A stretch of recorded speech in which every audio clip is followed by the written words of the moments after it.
let's take off the steering wheel.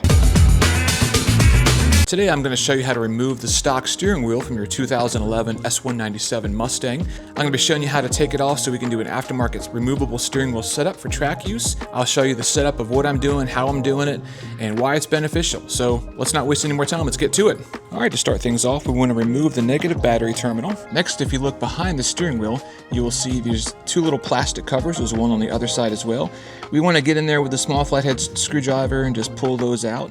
And on the other side of that is there is a 8mm bolt on either side, so we want to go ahead and take the covers off and remove the bolts from both sides. Again, 8mm.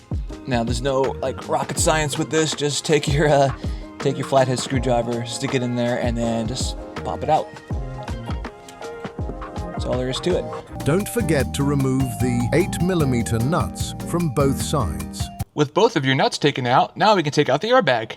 All we're going to do now is just give this a little bit of a pull, and that just pops right out. So what we're going to do is turn it around. You should see some electrical connections. We want to rotate that so they're giving us a bit more slack. We want to just pull those out. They should just come right unplugged. Excuse my camera work here. And then we're going to set the airbag aside. To get the clips to come undone, you'll notice it's hard to see with this lighting here, but there are two little tabs on the side where you squeeze together, and then the yellow plastic piece will just pop right out. As you can see, I already did the first one here. Just squeeze those together and just pull it right out. Alright, next up we want to disconnect the main steering wheel harness from the clock spring. Now it's hard to see because I've got a light in here and my hand's going to get in the way, but it's basically that little black piece right here. I think it's called a Phoenix connector, I could be wrong, but basically we want to just pull that sucker right out. There's just a little pull tab on the very bottom, and that's all we need to do for this step. Alright, for this next step, we're going to be taking off the factory retaining bolt, the steering wheel retaining bolt here. Now, this is a 24mm bolt, and from what I understand from doing my research, this is what's called torque to yield, and it's considered a one-time use bolt. So once you remove that, it's not considered safe to use it again. Now, I've read that some people have, but since I'm taking this car out on the racetrack, I don't want to do that. A little $20 bolt that you can get from LMR, which I will link in the description, is not worth losing my entire car over because all of a sudden the steering wheel stops working. So safety first, 20 bucks versus the life of the car, it's just not worth the gamble that much. If you don't have a 24mm, a 15/16 bolt works just as good, and I was able to get the job done with it.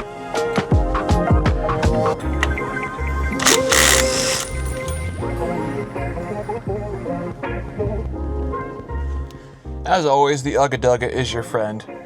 Just put it in there, pull the trigger, go to town. With the retaining bolt removed, now we can actually remove the steering wheel. This is going to take two hands, so I'm going to put the camera down. But basically all we're doing is giving it a yank. Basically it has to, this is why it takes two hands, because you're threading it through this little piece right here in the middle, and I can't pull it out with just one hand. But as you're doing that, we're going to be fishing the wires that are hanging on through that, and then that should be it. A quick little jerk does the trick, so we're just going to pull that out. The wires that are on the other side should fish right through, and our steering wheel is removed. For this video, we're going to be installing the NRG hub, as well as the NRG 3.0 quick release system for the 2011 Mustang. And then for the steering wheel, we're actually going to be installing a Sparco steering wheel.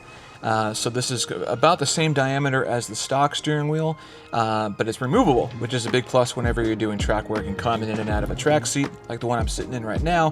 And it just makes things a lot easier on you, especially in a safety situation where you need to get out of the car quickly. You don't want to be having to spin your body in a particular direction because you may not be able to when it comes to an emergency situation.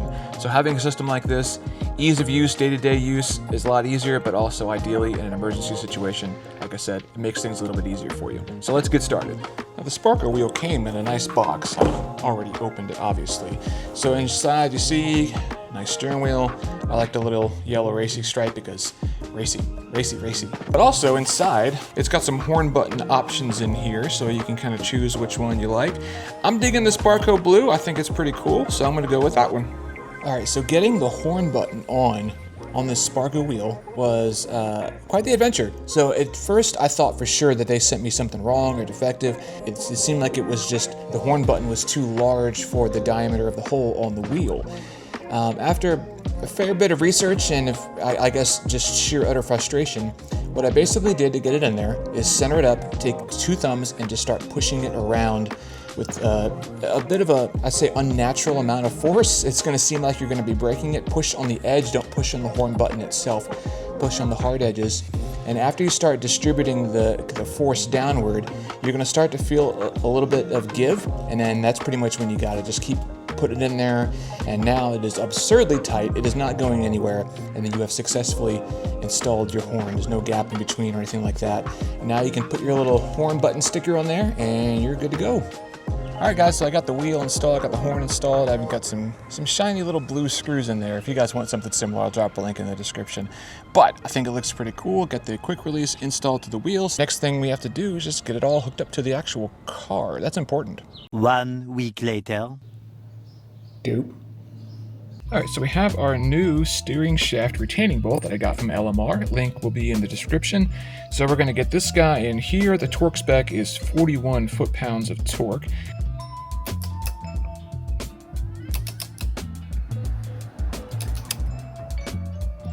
One-handed. Alright, the trick with torquing this down is to basically turn the wheel until you'll feel it just kind of lock in place, and that'll allow you to get the full 41 pounds of torque onto the wheel. And once you get to the point where you're torqued down, like so, go ahead and remove your torque wrench. To get it to unlock, you're going to want to put the key in the ignition into the second position. Naturally, I can't steer it, or I can't turn it without a steering wheel, so let's go ahead and put this steering wheel on, and then that'll allow us to unlock it. Alright, so you'll notice that everything is off, and it looks like I have started over again. That is because I ran into an issue when trying to unlock the steering wheel. The steering wheel, when I locked it in place to torque it down, actually got stuck, and I couldn't get the thing unstuck. Turning the key, turning the wheel, it wouldn't budge, so I actually had to look it up to figure out how to get this unlocked. Basically, I took everything off, I put the stock steering wheel back on, and then tightened the original retaining bolt down, just like finger tight, so that way it would at least hold the wheel somewhat in place.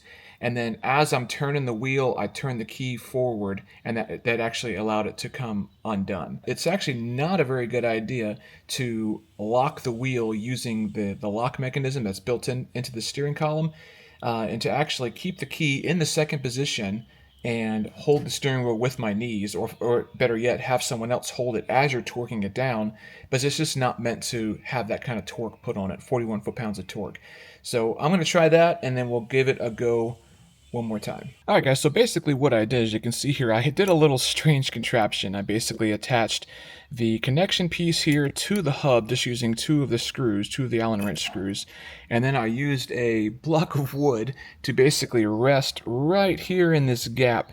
As I was turning the torque wrench to tighten down the retaining bolt, the block of wood held the wheel in place without allowing the wheels to rotate, and I was able to get this tightened down to 41 foot-pounds. So that's basically the easiest way, and I did have the key in the on position to allow the wheel to rotate without getting into the lock position.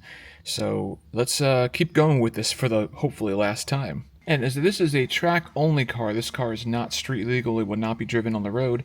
I'm not using any of the horn features, the airbag features, so all of this is just going to get tucked down in here. So when I go to attach the hub, it'll sit all nicely in there. I don't have to worry about any of that stuff. So basically what we're doing next is attaching the hub, lining this up, make sure the branding matches up there. Using the 6 screws that came with it in the bag, so just line that up, tighten them down, and then we'll move on to the next one. Alright, with the hub in place, the only thing left to do is like we've always dreamed of doing, just basically snapping this guy on here. I'm doing this one-handed, and then give it a little turn, boom, right in place, just like that. A few little tugs, shouldn't be any give in the wheel or anything like that, so I think we're good to go here. So I'm not gonna lie, this steering wheel, it's a lot bigger than I thought it was gonna be. That's what she said! For now, guys, thank you so much for tuning in. That's gonna do it for this build today. If you enjoyed the video, if you enjoyed watching the build process, what would really help is if you like and subscribe to the channel. It really does help. I'm gonna try and be more consistent with putting out content. I say that every single time, and it never happens, but I'm gonna try it now. So guys, thank you so much for tuning in, and I will see you next time. Peace.